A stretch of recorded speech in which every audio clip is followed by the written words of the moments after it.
திருவல்லிக்கேணி பெண் பிள்ளை ரகசியம் 90ஆம் ரகசியம். பொன்னடி வாழ்த்தினேனோ இனக்குரவர் போலே. பெரியாழ்வார் பாடும் பாசுரம் இது. புனத்தினை கிள்ளி புதுவவி காட்டி உன் பொன்னடி வாழ்க வென்று இனக்குரவர் புதியதுண்ணும் எழில் மாலிருஞ்சோலை எந்தாய் 5ஆம் திருமுறையில் உள்ளது.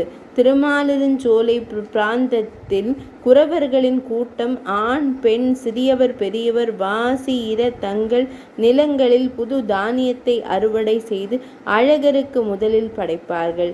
படைப்பவர்கள் தங்களுக்கு மேன்மேலும் நலனை வேண்டாமல் உன் பொன்னடி வாழ்க என்று மங்களாசாசனம் பண்ணுகிறார்களாம். நீ வாழ்க, உனது ஐஸ்வர்யம் வாழ்க, உனது சம்ருத்தி வாழ்க என்றெல்லாம் பல்லாண்டு பாடுவர். எத்தனையேனும் ஞானமில்லாதவராயினும் அவனிடம் வந்தால் ஞானமுடையவராக பரிவுடையவராக மன தூய்மை உடையவராக ஆக்குவது அவளின் அமலத்துவம். அவன் அழகுக்கு தோற்று குரவர்களும் பல்லாண்டு பாடும் தேசம் மாலிருஞ்சோலை. இப்படி அனன்ய பிரயோஜனமாக பல்லாண்டு பாட வல்லேனோ நான் என்று கேட்கிறார் அம்மையார். 90ஆம் ரகசியம் நிறைவடைந்தது.